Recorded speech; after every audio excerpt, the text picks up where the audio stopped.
muchas gracias.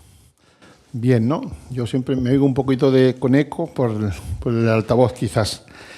Bueno, pues estuvimos, Armando y yo, viendo sobre todo el título de esta sencilla charla compartida. Yo le propuse primero decir y titularle Teresa, un caso único, Teresa con los pies descalzos o Teresa, alma de fuego. Y como ya sabéis que Armando es poeta, él enseguida tuvo sus preferencias por este último, que además coincide con el nombre del CD que Maite, mi esposa, puso el nombre a su disco de Santa Teresa cuando se celebró el 5º centenario de su nacimiento. Pero Maite también tomó el título de su disco prestado de Antonio Machado, de ese bellísimo poema que tiene en Proverbios y Cantares, cuando dice aquello de Teresa, alma de fuego, Juan de la Cruz, espíritu en llama. Por aquí hace mucho frío, padres, nuestros corazoncitos de Jesús se apagan. Por eso le voy a pedir a Maite, y ahí juego con un poco de ventaja, que me acompañe y sobre todo pues inicie pues este rato que nos va a servir también como para conocer e introducirnos en el personaje, que nos cante una de las poesías más conocidas, como sabéis, de Teresa, que es Nada te turbe.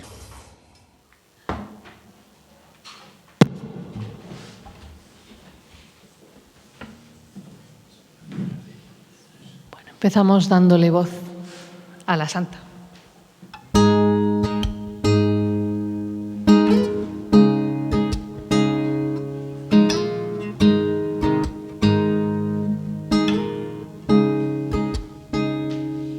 Nada te turbe, nada te espante, todo se pasa, Dios no se muda, y la paciencia todo lo alcanza.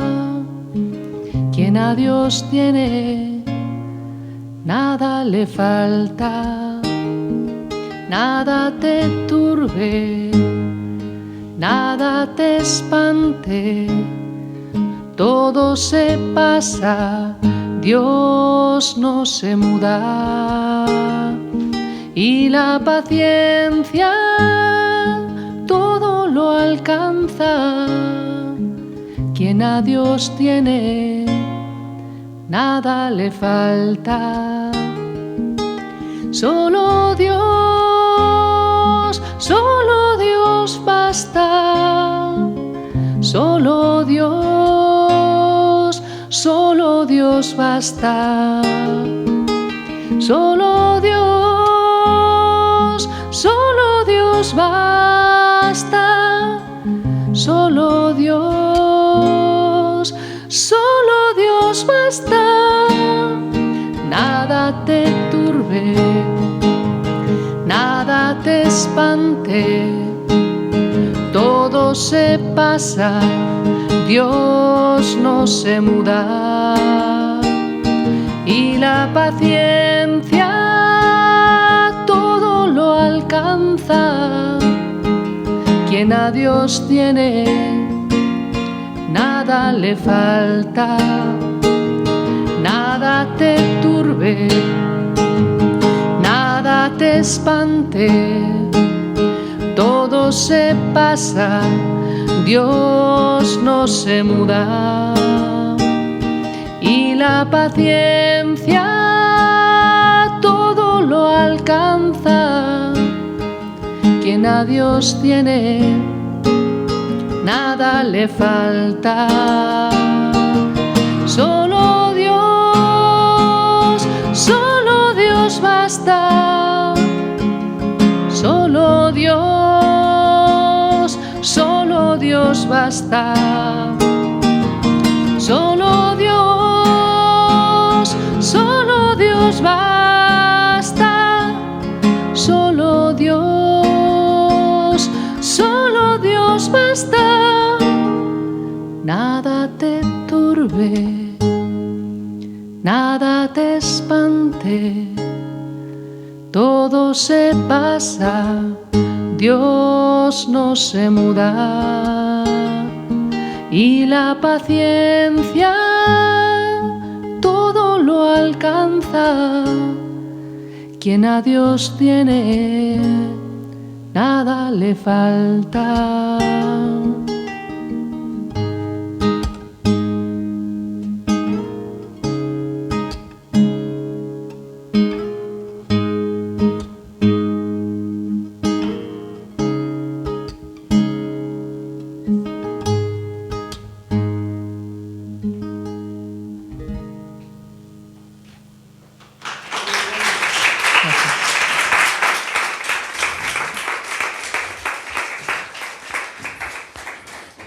¿Veis cómo tenía razón? Quiero que me presente como el marido de Maite, que es quien ha venido aquí esta tarde a estar con vosotros y yo acompañarle con cualquier munición, por así decirlo, a las canciones que va a hacer. Al final cantará también otras 2 o 3 canciones, así os sirve también de aliciente y no os aburrís en este rato que estemos hablando de Teresa. Me pidieron que contase algo experiencial, pero a mí siempre me produce un poco de pudor, por lo que alterné pinceladas históricas con impresiones o subrayados personales. Por eso, esta charla misma ya es un subrayado personal de lo que a mí me parece más relevante de esta mujer. Y también quiero advertiros que no soy especialista en nada, y menos aún en Santa Teresa, de verdad. Me considero un amateur, un lector anónimo y rezagado de la santa, como se lo suele llamar, sí, la santa con artículo y con mayúscula. Por eso no esperéis una erudición ni un espacio, sino simplemente el poder compartir con vosotros, como digo, algunas impresiones personales.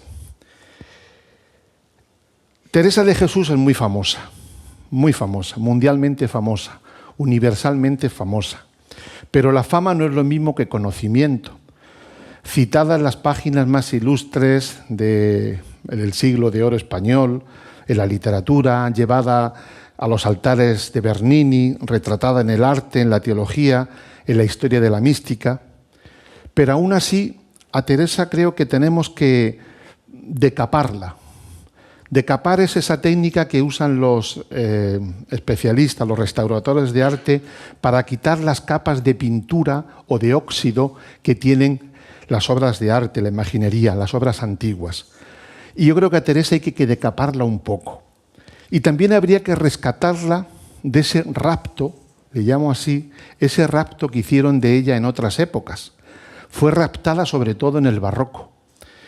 Como santa, ya sabéis, de la Contrarreforma, martillo de herejes. Fue declarada patrona de España en 1618, pero luego le arrebató el puesto Santiago Apóstol. Luego se lo quitó Santa Teresa a Santiago, luego otra vez Santiago a Santa Teresa, así hasta por 3 veces. Al final ganó Santiago. Y luego se convirtió en la santa de la raza. Así se le llamaba en los años 40. Pero ¿qué raza? Como luego veremos, ¿no? Quizás no fue raptada. Tal vez en cada época supieron hacer una lectura adecuada a la mentalidad de su tiempo de lo que era este personaje. La pregunta que yo me hago es si nosotros vamos a saber leer hoy a Teresa con estos ojos nuestros descreídos, un tanto desatentos y un poco frívolos. Dice un joven autor, que me gusta mucho, que Jesús Cota, es un profesor de latín en un instituto de Sevilla, él es malagueño, en una joyita de obra que se llama Teresa Mon Amour. Dice, si en España hubiese más ateos y católicos que anticlericales, Santa Teresa sería hoy un bestseller. Pero España es el país con más anticlericales del mundo, dice él. Así que lo último que harían sería seguir los consejos de una monja que, aunque ésta hable su mismo idioma y sea guapa, lista y graciosa, ahora no le perdonan, si entonces no le perdonaban ser mujer libre y potente, ahora lo que no le perdonan es que sea monja. Tenemos también que librarla del barniz de la imaginería, de la buena, como es esta, la imaginería de tallas de madera, de piedra o de mármol, pero también de la mala, que es la más abundante, la de escayola o de yeso o de cartón piedra. Solo se hizo un retrato de ella en vida, como bien sabéis. Lo pintó Fray Juan de la Miseria, que se conserva en las Carmelitas Descalzas de Sevilla. El cuadro no le gustó a la presumida Teresa, que cuando lo vio dijo aquella famosísima frase: «Dios te perdone, Fray Juan, que me pintaste fea y legañosa». Y no le gustó nada de verdad, por lo que dicen. Cientos y cientos de iglesias tienen una hornacina con una mujer con hábito de carmelita, con un libro en la mano, con una pluma en la otra, con el Espíritu Santo apoyado en el hombro, y lo que a mí me resulta un poco anacrónico y sobre todo ridículo, con esa birreta de doctora, como las que se siguen poniendo los doctores universitarios en los actos académicos. Pero ella no es doctora honoris causa. Ya sabemos que esos doctorados se los dan a muchas personas que no han pisado en su vida la universidad, o por lo menos un aula. Ella es doctora de la Iglesia, y doctora de la Iglesia con pleno derecho, porque así la proclamó, como sabéis, Pablo VI en el año 1970. Lo intentaron 50 años antes. Pío XI, en 1922, quiso hacer la doctora de la Iglesia, fijaros qué atrevimiento, pero alguien escribió a mano, seguramente él, el mismo Papa a mano, obsta sexus, obsta el sexo, es decir, es mujer, no puede ser doctora. Por eso fue la primera mujer proclamada doctora de la Iglesia. Luego los italianos, celosillos, le dieron el título también a Santa Catalina de Siena. No digo que no se lo merezca, pero ya fue por envidia por Teresa. Es un título que, ojo, no lo tiene ni San Ignacio de Loyola, el fundador de la Compañía de Jesús. Los jesuitas dirán, ni falta que le hace, ¿no? Pero fijaros que ella comparte ese título con grandes teólogos que son de la talla de San Agustín, San León Magno, San Atanasio, San Isidoro de Sevilla. Es decir, ella, una mujer declarada doctora de la Iglesia. Pero tenemos también que decaparla, fijaros, del polvo de sus propios huesos, de su cuerpo, de sus reliquias, de su cuerpo amputado y mutilado. El cuerpo de Teresa, sus reliquias están repartidas a lo largo y ancho de la geografía española. Anecdótica es la famosa mano, no el brazo, sino la famosa mano de Santa Teresa que veis ahí, que se perdió durante la Guerra Civil, lo encontraron en un hotel, Franco la recuperó, la metió en su dormitorio y la tuvo hasta su muerte, y luego afortunadamente le devolvieron el brazo donde tenía que estar, que eran las Carmelitas Descalzas de Ronda. Pero bueno, dejemos por un lado, como digo, la reliquia, la imaginería, y centrémonos en el personaje real de carne y hueso, en aquella mujer que vivió 67 años. Personalmente hice una deconstrucción, palabra que ahora está de moda, ¿no?, para llegar después a una reconstrucción de la mujer que se escondía detrás de ese nombre. Allá por el año 1982, y aquí Armando cuento algo de mi experiencia personal, en el 4º centenario de su muerte, compré las obras completas de la Bach, que se publicaron entonces. Esas me han acompañado en todos mis viajes, como si se tratase de un despertador que metía y sacaba de la maleta. Pero apenas había leído entonces algunas citas para hacer alguna consulta para mis textos de mis estudios o traducciones. Pero en el año 2002, 20 años después, en medio de una situación personal, vital, dejémosla que complicada, la vamos a dejar ahí, se me presentó Teresa de golpe, como si fuera una aparición, pero esta vez no fueron ni sus reliquias ni sus imágenes, sino que fue su vida y sus obras lo que me sedujo. Puedo decir aquello que escribió el gran Fray Luis de León en el prólogo a la primera edición que se hizo de las obras de Santa Teresa, que fue en 1587. Fijaros, 5 años después de su muerte ya se editaron las obras, las principales obras, las 4 principales obras.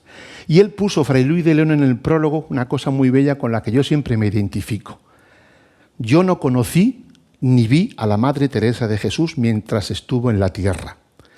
Mas ahora que vive en el cielo, la reconozco y veo casi siempre en 2 imágenes vivas que nos dejó de sí, como son sus hijas y sus libros. A mí me pasa igual, no la conocí, pero la veo siempre viva en sus hijas y en sus libros.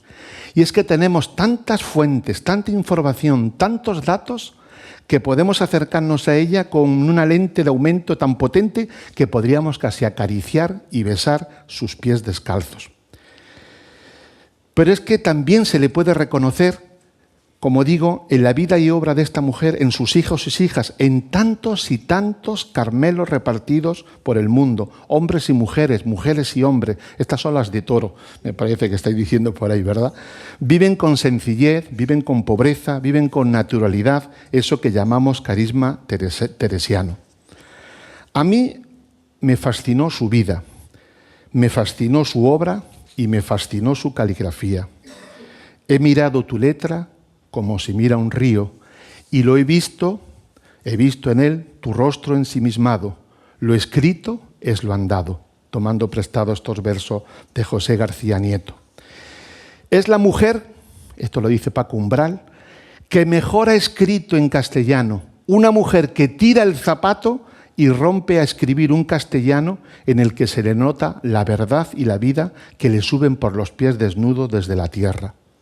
Una mujer que enamora. Y es que el enamoramiento, dice Daniel Pablo Maroto, es el único camino para comprender a Teresa de Jesús. Porque la obra de Teresa no solo entretiene el espíritu, sino que lo transforma, nos dice Jesús Cota. Por seguir con las citas de Juan Antonio Marcos, carmelita, especialista en San Juan de la Cruz y en Santa Teresa. Por eso, leyendo a Teresa, a uno se le quitan las malas ganas y le entran muchas buenas y más deseos de vivir como ella vivió. Y es que, y termino, la humadita, que es como le llama Víctor García de la Concha, como sabéis, gran especialista en Santa Teresa, la humadita, le llama, no sabe hacer nada sin emplearse en todo a fondo. Teresa fue una mujer extremada en todo, como dice ella, en dar contento a los otros. Una mujer que sabía hilar, cocinar, barrer, que hizo de aparejadora, de maestra de obras, de psicóloga, de agente inmobiliario peleándose con acreedores y negociantes, que se vendía por una sardina, son palabras de ella, que componía villancicos, poesías, que escribía cartas. Existe la hipótesis que escribió unas 15.000 cartas, ya son cartas, cuando no había luz eléctrica, ¿no? Enemiga de linajes y de honras, que no se espantaba de las flaquezas ajenas.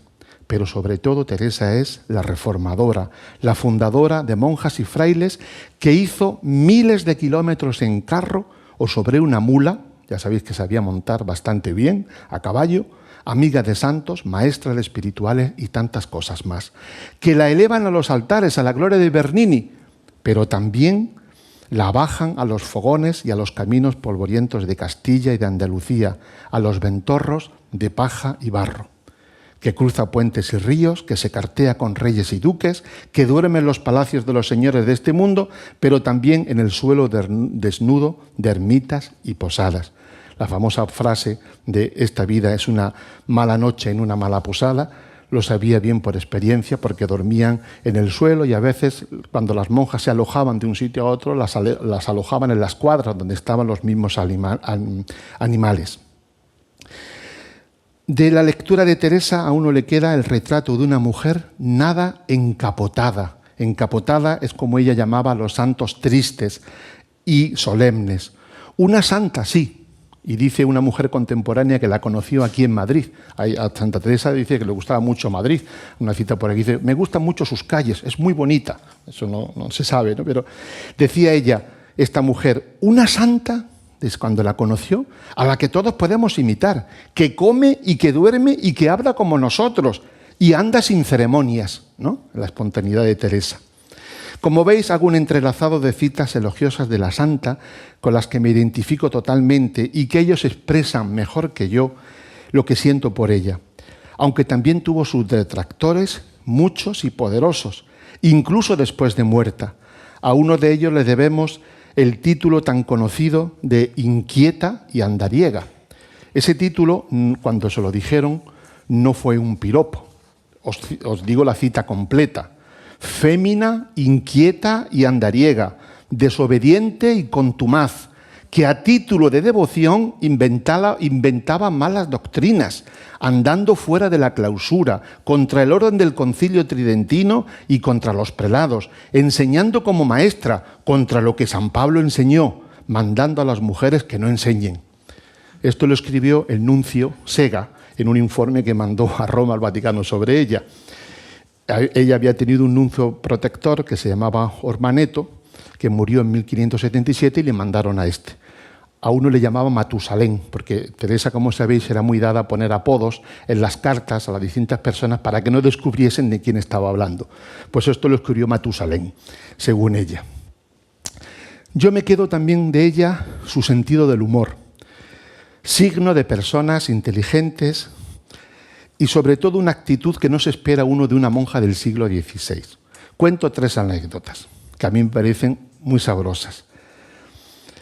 Una, la escena en la noche de ánimas, la noche de los santos, cuando apenas han comprado un caserón en Salamanca, que han echado los estudiantes esa misma tarde que vivían allí para meterse las monjas y hacer el convento, ella sola con otra monja se van a dormir y tenían miedo que los estudiantes volviesen de nuevo.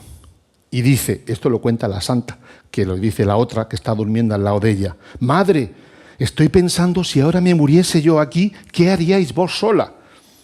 Aquello parecía una cosa recia, dice Santa Teresa, y comencé a pensar un poco en ello y a tener miedo. El doblar de las campanas ayudaba, pues era la noche de las ánimas. Buen principio llevaba el demonio para hacernos perder el pensamiento con estas niñerías. Y la otra monja insiste, «Madre, si yo me muero, ¿qué le pasa a usted?» Y ya la monja, Santa Teresa, enfadada, va y le contesta, «Hermana, cuando eso sea, pensaré lo que he de hacer. Ahora déjeme dormir». ¿No? Y así se durmieron las dos apaciblemente. O también una carta que escribe a su amado Gracián cuando camino en Almodóvar, yendo de Sevilla a su encarcelamiento en Toledo por orden del general, dice ella en una carta, «Oh, mi padre, qué desastre me acaeció, que estando en una parva junto a una venta, que no se podía estar en ella, me entró una gran salamanquesa o lagartija entre la túnica y la carne en el brazo. Y fue misericordia de Dios que no entrase por otra parte, que creo que me muriera, según lo que sentí, aunque presto la cogió mi hermano y la arrojó y dio con ella Antonio Ruiz en la boca». Por eso digo que lo cuenta con mucha espontaneidad, no se corta un pelo, como diríamos ahora. Y luego con tintes tragicómicos, cuando ya anciana en Burgos, el año de su muerte, achacosa y con un brazo roto, la tiran por el suelo unos mozos alborotadores y nos cuenta su enfermera. Era Jueves Santo, con el tropel de algunos hombres que pasaban por donde estaba la madre y no levantándose ésta con presteza que ellos quisieran, le dieron de coces, dice la enfermera que la acompañaba, por echarla a un cabo para pasar. Cuando yo fui a ayudarla a levantar, la hallé con tanta risa por esto que me hizo alabar a Dios. Podríamos hablar, como digo, de tantos y tantos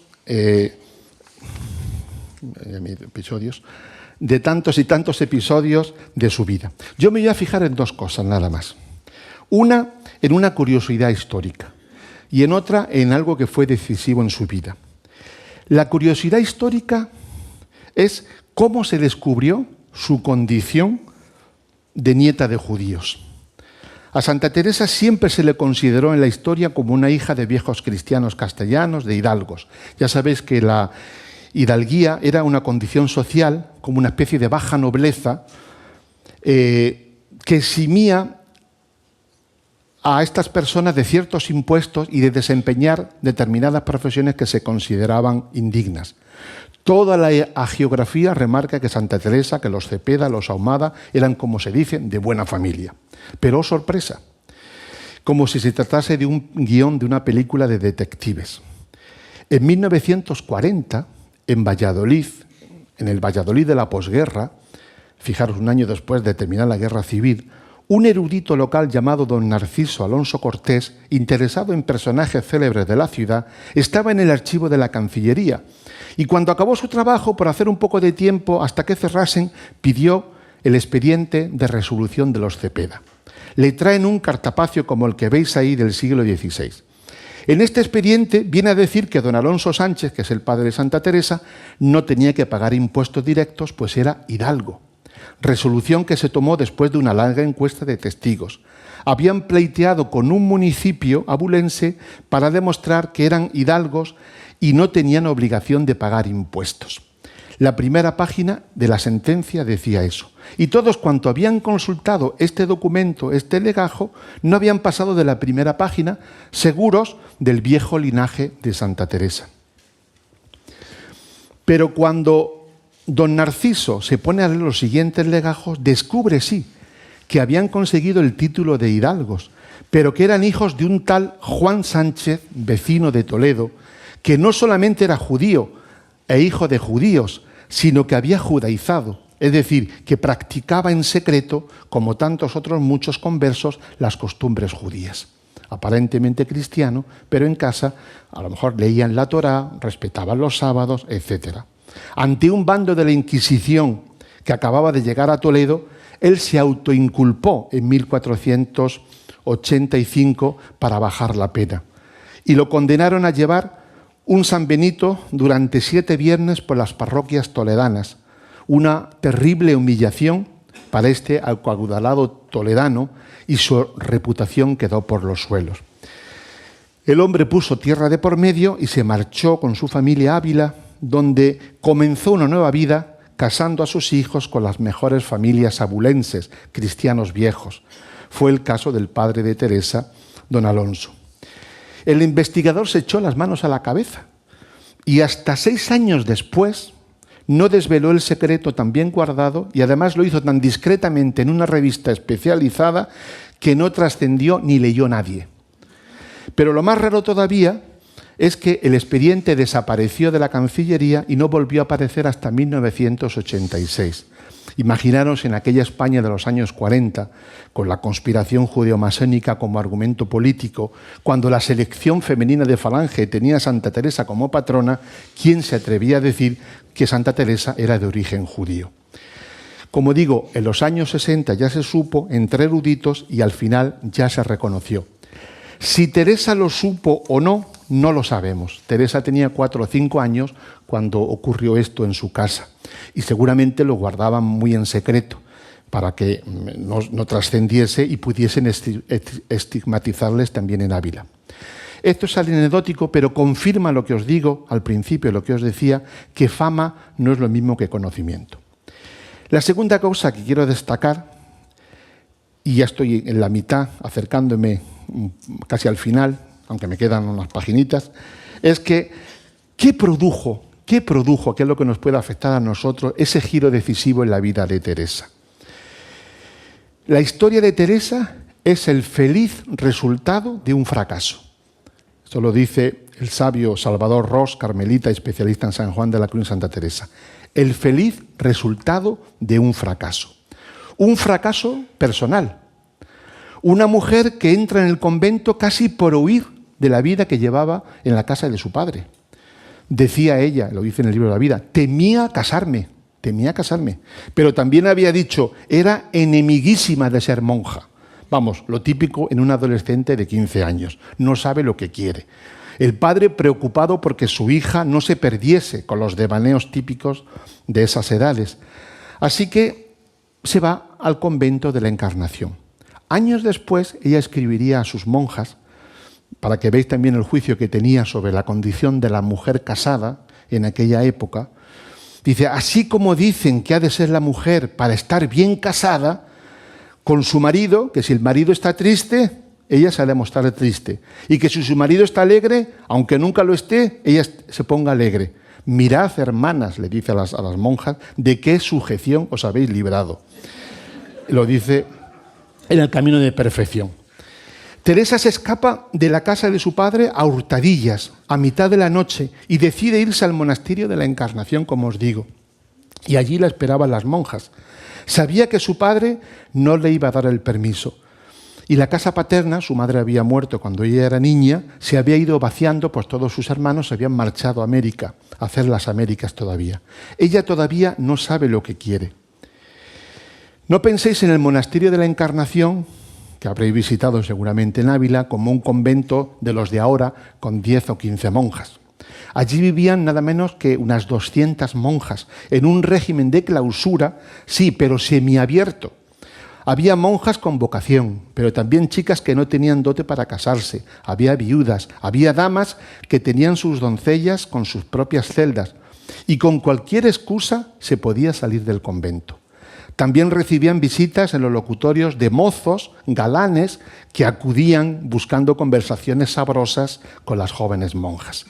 Teresa participó de esas conversaciones y de esos tratos, podemos decir, con gente que venía de fuera. En este régimen, Teresa, con entradas y salidas, con visitas de todo tipo, pasó 18 años de su vida.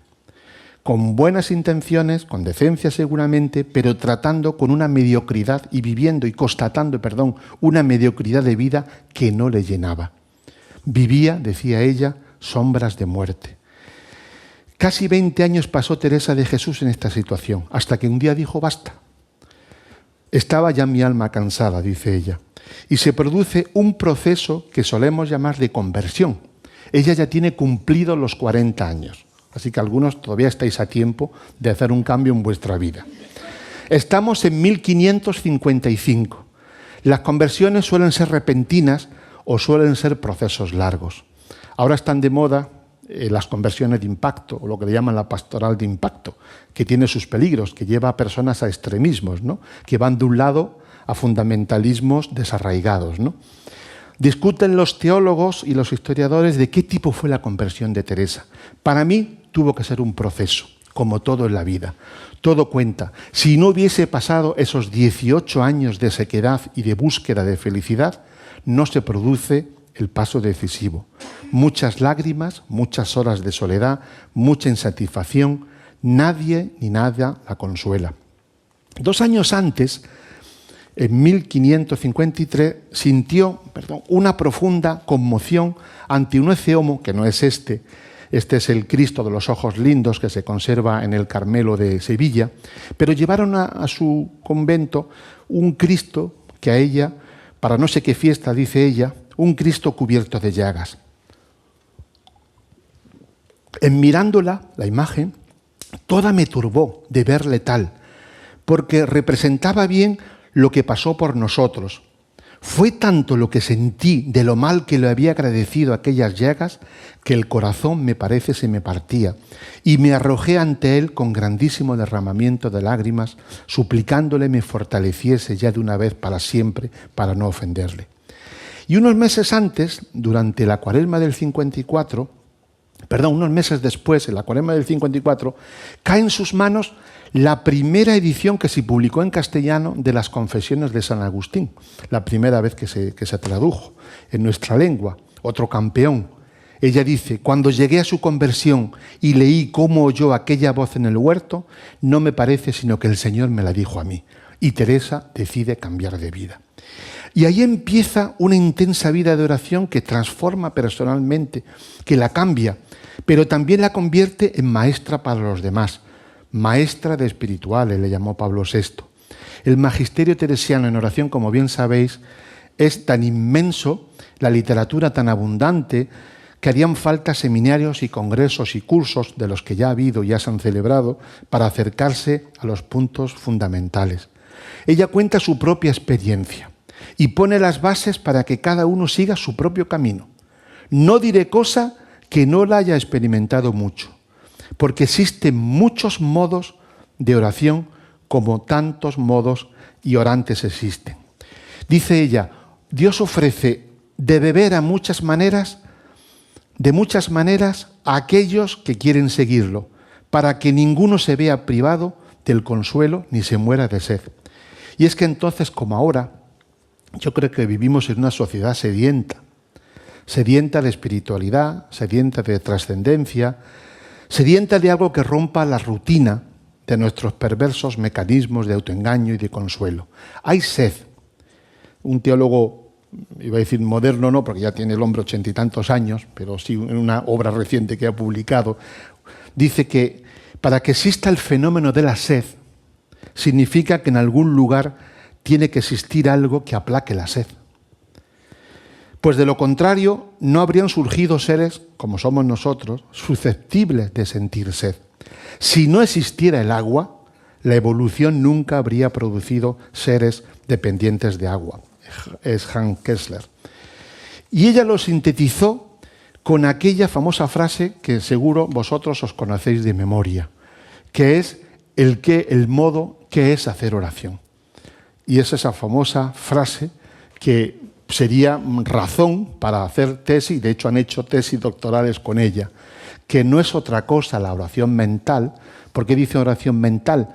Porque frente al rezo, el rezo de palabras como un papagayo que se repiten, no es otra cosa oración mental, a mi parecer, sino tratar de amistad, estando muchas veces tratando a solas con quien sabemos que nos ama. Ella concibe por primera vez, digo por primera vez porque los siglos precedentes estaba muy condenado también ese tipo de oración mental. Era pues el tratar, el hablarle a Dios de tú, a solas, muchas veces sabiendo que nos ama. Oración o meditación para combatir la distracción de nuestra sociedad, de nuestra pereza. Oración o meditación que nos puede ayudar también a librarnos de esa drogodependencia del sofá y del mando a distancia, por no hablar del Dios iPhone. En definitiva, un aburguesamiento espiritual que muchos vivimos. Santa Teresa decía que oración y regalo no se compadecen, es decir, oración y buena vida no tienen mucho que ver. Pero paso a paso, también dice ella, con la voluntad, con sosiego, con cordura, que no se negocia bien con Dios a fuerza de brazos. Más bien hacen al caso, en este caso, unas pajitas puestas con humildad para prender fuego, que no encenderlo con mucha leña junta. Pero también con determinación. Hay que tomar una decisión. Y ahí está el famoso consejo teresiano de tomar una determinada determinación, que es el perfecto coaching, ¿no?, que teresiano, como yo le llamo, que ella aplica a la oración, pero que se puede aplicar a cualquier esfera de la vida. Fijaos con qué fuerza lo dice ella. Es el único texto que os voy a poner. Dice ella, digo que está hablando de la oración y sobre todo está previniendo de aquellos casos de personas que estaban en oración y las criticaban porque pensaban que por tener oración se podían perder.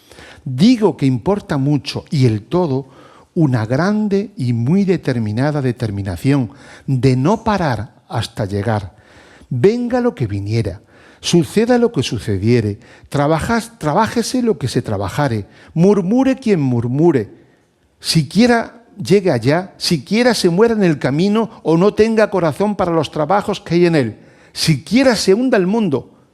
Como muchas veces parece cuando decimos hay peligros, fulana por aquí se perdió, el otro se engañó, el otro que rezaba mucho cayó, hacen daño a la virtud, no es para mujeres, que les podrán venir ilusiones, mejor será que hilen, no han menester de esas delicadeces. Fijaros, ¿no? Ese texto a mí me parece magnífico, sublime, ¿no? Porque Teresa, con esa espontaneidad, esto no es texto de San Juan de la Cruz. A San Juan de la Cruz hay que leerle 2 veces para entenderle. A Santa Teresa se le entiende perfectamente a la primera vez. Y ahora sí que estoy terminando. En este espacio íntimo, como digo, a ella también le viene la acción. Es decir, el arranque suyo procede del interior, pero es una mujer profundamente y fundamentalmente activa, de vida activa. ¿Quién lo diría de una mística, de una monja de clausura, de una monja contemplativa que se pasó toda su vida de convento en convento, de camino en camino? Pero le llegan bastantes inputs de fuera, ¿no? Es como el contexto, ¿no?, que nos puede también llegar en nuestra vida. A ella le impresionan, a ella le llegan pues noticias de todas esas personas que en América Latina, cuando se llega allí, pues que no se bautizan y que nunca han oído hablar de Jesucristo. Les llegan noticias de Europa de lo que estaban haciendo los luteranos y de las guerras de religión que ya se estaban produciendo. Y tiene contacto con Pedro de Alcántara, un franciscano como siempre, un hombre, como se decía, hecho de raíces, que le invita a una pobreza radical. Ella, no olvidemos, está en una ola reformadora. En ese momento muchas órdenes religiosas y el clero lo que están intentando es reformarse. Después de un cierto letargamiento que hubo al final de la Edad Media. Ella dice, yo en esto de los deseos siempre los tuve grandes. Y no conviene apocar los deseos, que si los santos nunca se determinaran a desearlo, no hubieran llegado a tan alto estado. No, dice ella, miren que no les enseñen a ser sapos, ni se contenten con que el alma solamente cace lagartijas, ¿no? Y ella, pues estando un día en su celda, rodeada de sus fieles, una de ellas dice que por qué no vuelven a los rigores de la primera regla, por qué no fundan un palomarcico, que le llama a ella a sus monjas, a sus conventos, para vivir más evangélicamente. En ese momento entra a la estancia, como sabéis, doña Guiomar de Ulloa, una señora de Dineros de Ávila, y las anima a dar forma al proyecto. Otra vez a escondidas, encarga a su hermana y a su cuñado que compren un caserón fuera de las murallas de Ávila, y el 24 de agosto de 1582 se produce el milagro. Se van con 4 compañeras a fundar un estilo de vida muy parecido al de Jesús con los apóstoles. Primero fueron 4, hasta luego completar las 13 monjas que ella fijó en la regla. Se armó una buena. Se armó en el concejo de Ávila en contra de ella, reunieron a todo el concejo, a los principales, al obispo, empezaron a porrear la puerta, las acusaron que si la valla del convento tapaba unas tuberías, que en invierno por no arderle el sol se helaban, y ella misma, esa misma tarde, le entra una batalla espiritual y una angustia muy grande, porque comenzó pensando que se había equivocado. Fijaros, Santa Teresa misma, ¿no? Después de todo este empeño, dice, ¿qué iba a ser de estas pobres jóvenes si la obra fracasaba? Dice que fue uno de los peores momentos de su vida. Y la priora del convento de la Encarnación, de donde se había escapado, por así decirlo, le obliga a volver al monasterio y allí tiene que dejar hasta diciembre, desde agosto hasta diciembre, a aquellas pobres chavalas novicias. Pero si es algo Teresa, es tenaz. Si está convencida de una cosa, tiene que hacerla, la hace. Si además cree que la cosa es de Dios, más razón. Y si no, ya se encarga ella de convencer a Dios. Y ahí inicia esa cascada de fundaciones que me voy a saltar y que conocéis bien por todo lo ancho y largo de la geografía española. Y esa cascada de escritos que sublimes, ¿no?, de sus grandes 4 obras, pero otras muchas, sobre todo, como son también las cartas que escribió. Nos conservamos solamente pues unas 500, no todas de puño y letra de ella. Hasta la última fundación suya, que fue la de Burgos, unos años antes de su muerte. Y estoy terminando, ahora sí de verdad. El viaje de regreso de 1582 de Burgos a Ávila, donde nunca llegó, porque le sorprendió la muerte en Alba de Tormes, es digno también de un guión cinematográfico. Guión que ya tenemos, y os recomiendo, como lo habréis visto 100.000 veces como yo, la magnífica serie de televisión de Josefina Molina, ¿no? Ella describe toda la vida de Teresa con un rigor histórico bastante grande, aunque algún carmelita especialista le he oído decir, dice, bueno, lo único que siempre sale Santa Teresa muy enfadada. Es decir, siempre está enfadada. Y Santa Teresa, es verdad, no tenía ese carácter de enfado como tantas veces sale en esa serie magníficamente interpretada por Concha Velasco. Pues ella, de vuelta a Burgos, ya camino, pasando por Palencia, Valladolid y Medina del Campo, convento a convento que ella había fundado, se va encontrado despreciada y humillada por sus propias hijas y alguna familiar incluso, de casa en casa.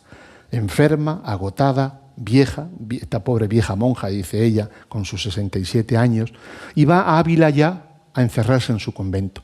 Pero le llega la noticia del provincial que la hija de la duquesa de Alba estaba de parto y que ella tenía que pasar por Alba a entretener y a dar consuelo a la parturienta.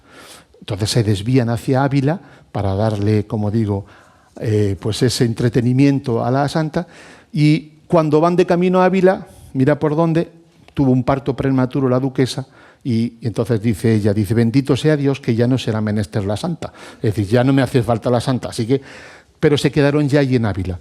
Ella llegó a Alba de Tormes, el jueves 20 de septiembre, tan enferma y tan agotada que la metieron en la cama. Dijo ella, válgame Dios, hijas, qué cansada me siento, qué de años que no me acosté tan temprano. Eran las 6 de la tarde. Y allí fallece. Las hermanas le preguntan, porque si se produce el desenlace, madre, si usted muere, ¿dónde quiere que la enterremos? ¿Aquí en Alba o la llevamos a Ávila, a su convento? Y dice ella, ¿y es que aquí no me darán un poco de tierra, hijas? Y allí muere un 4 de octubre de 1582. Pero ese mismo día entró la reforma gregoriana del calendario gregoriano y el 4 de octubre, que era el día de San Francisco, se convirtió automáticamente en el 15 de octubre, que es el día en el que celebramos su santa, su muerte. Sus últimas palabras, que también son las mías, antes de darle el paso a Maite para que nos deleite y escuchemos sobre todo a Teresa con sus mismas palabras, ella dijo aquello de: Señor mío y esposo mío, ya es llegada la hora tan deseada. Tiempo es ya que nos veamos, amado mío y Señor mío, ya es tiempo de caminar. Muchas gracias. Así, bueno.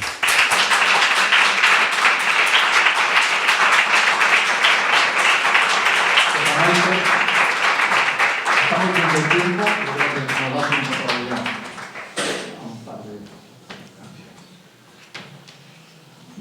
Bueno, pues ahora me toca poner a mí voz a la santa, que es la importante. Pues mira, os voy a cantar, si queréis, un par de poemas que nos acompañen, pero me nos ha dado muchas pinceladas y muchos inputs, y ha terminado hablando de la muerte de la santa. Así que yo os voy a invitar a rezar con este poema: en la cruz está la vida y el consuelo. En el fondo, Santa Teresa vivió de amor, ¿no? Vivió buscando a Jesús, entregándose a Él, sintiéndose amada profundamente, y todas estas menciones que tiene a la muerte, para ella la muerte es como el encuentro definitivo con aquel a quien ama y por quien se ha sentido tan amada, ¿no?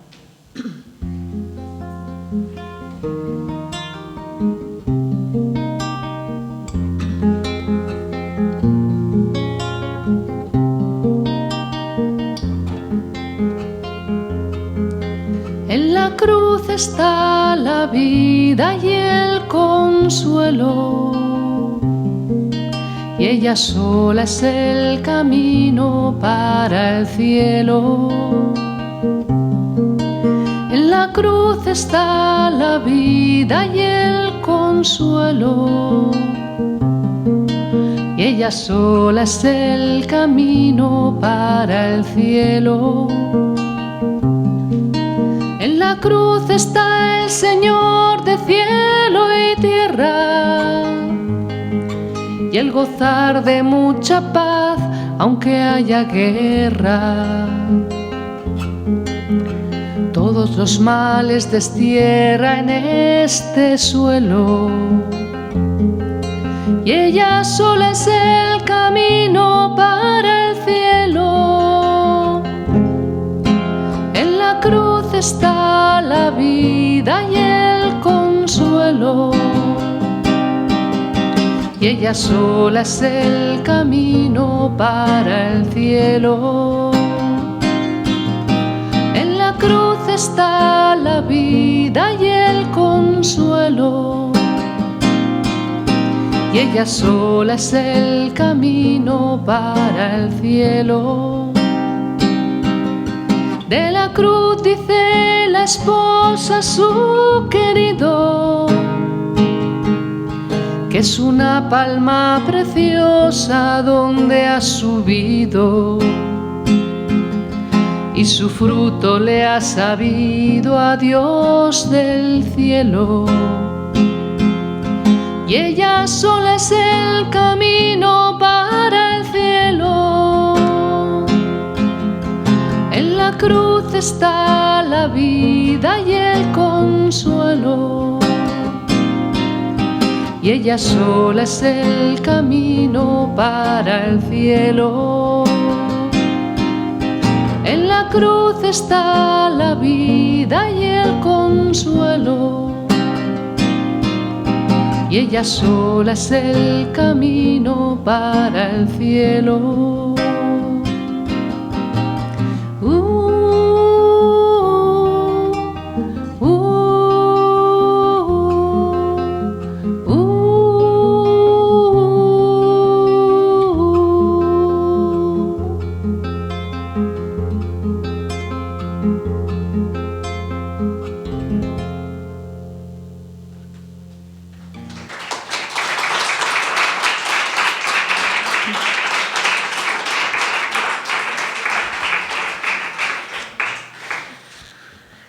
Y bueno, es posible que a lo mejor algunos suenen las canciones o al repetir la estrofa pues os apetezca cantarla, así que yo os invito a hacerlo también, ¿no? Y si os parece, pues vamos a ir terminando con un poema que a mí me gusta también mucho, que es el poema de Vuestra soy, para vos nací, que mandáis hacer de mí, ¿no?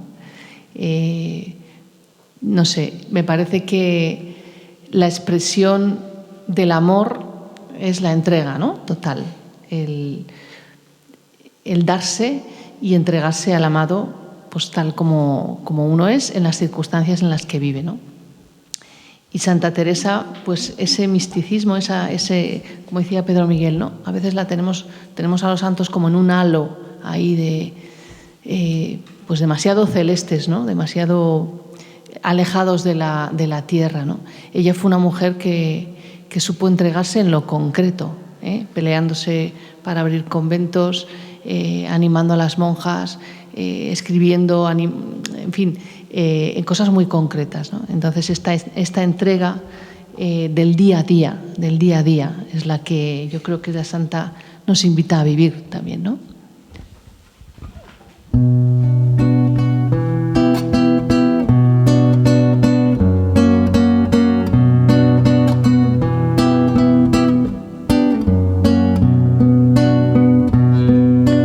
Vuestra soy, para vos nací, ¿qué mandáis hacer de mí? Vuestra soy, para vos nací, ¿qué mandáis hacer de mí? Soberana majestad, eterna sabiduría, bondad buena al alma mía, Dios alteza un ser bondad, la gran vileza mirad, que hoy os canta amor así, ¿qué mandáis hacer de mí? Vuestra soy, para vos nací, ¿qué mandáis hacer de mí? Vuestra soy, para vos nací, ¿qué mandáis hacer de mí? Vuestra soy, pues me criasteis, vuestra pues me redimisteis, vuestra pues que me sufristeis, vuestra pues que me llamasteis, vuestra pues que me esperasteis, vuestra pues no me perdí, ¿qué mandáis hacer de mí? Vuestra soy, para vos nací, ¿qué mandáis hacer de mí? Vuestra soy, para vos nací, ¿qué mandáis hacer de mí?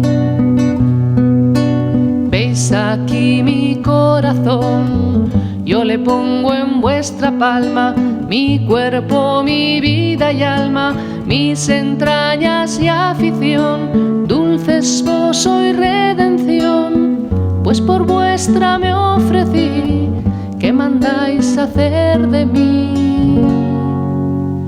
Vuestra soy, para vos nací, ¿qué mandáis hacer de mí? Vuestra soy, para vos nací, ¿qué mandáis hacer de mí? Dadme muerte, dadme vida, dad salud o enfermedad, honra o deshonra me dad, dadme guerra o paz crecida, flaqueza o fuerza cumplida, que a todo digo que sí, ¿qué queréis hacer de mí? Vuestra soy, para vos nací, ¿qué mandáis hacer de mí? Vuestra soy, para vos nací, ¿qué mandáis hacer de mí? Dadme riqueza o pobreza, dad consuelo o desconsuelo, dadme alegría o tristeza, dadme infierno, dadme cielo, vida dulce, sol sin velo, pues del todo me rendí, ¿qué mandáis hacer de mí? Vuestra soy, para vos nací, ¿qué mandáis hacer de mí? Vuestra soy, para vos nací, ¿qué mandáis hacer de mí? Si queréis que esté holgando, quiero por amor holgar. si me mandáis trabajar. Morir quiero trabajando. Decid dónde, cómo y cuándo. Decid, dulce amor, decid, ¿qué mandáis hacer de mí? Vuestra soy, para vos nací, ¿qué mandáis hacer de mí? Vuestra soy, para vos nací, ¿qué mandáis hacer de mí?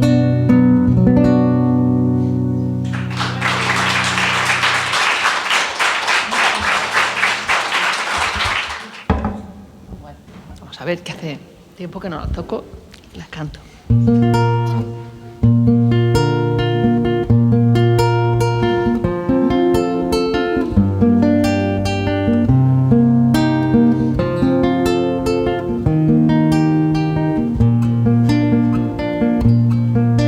Vivo sin vivir en mí y tan alta vida espero, que muero porque no muero, que muero porque no muero. A ver, venga. Vivo sin vivir en mí y tan alta vida espero, que muero porque no muero, que muero porque no muero. Vivo ya fuera de mí después que muero de amor, porque vivo en el Señor que me quiso para sí.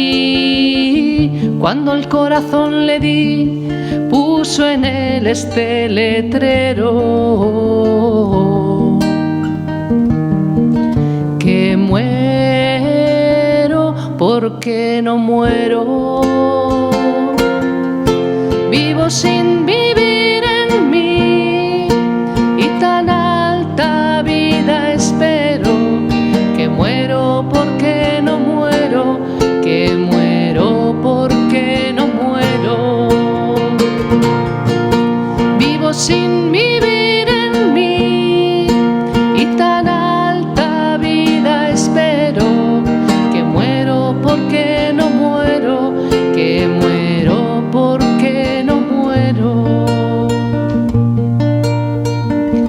Aquesta divina unión del amor en que yo vivo ha hecho a Dios mi cautivo y libre mi corazón, y causa en mi tal pasión ver a Dios mi prisionero.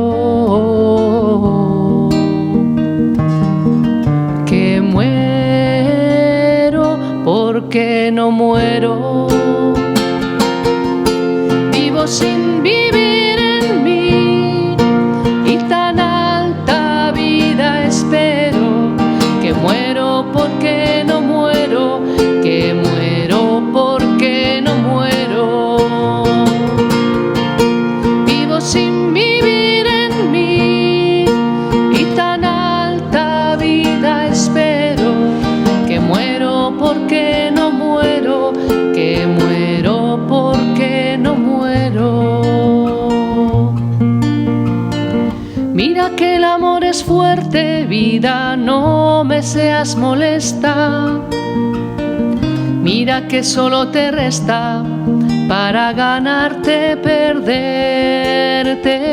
Venga ya la dulce muerte, venga el morir muy ligero.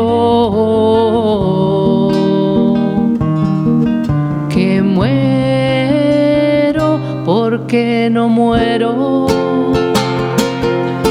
Vivo sin vivir en mí y tan alta vida espero, que muero porque no muero, que muero porque no muero. Vivo sin vivir en mí y tan alta vida espero, que muero porque no muero, que muero porque no muero.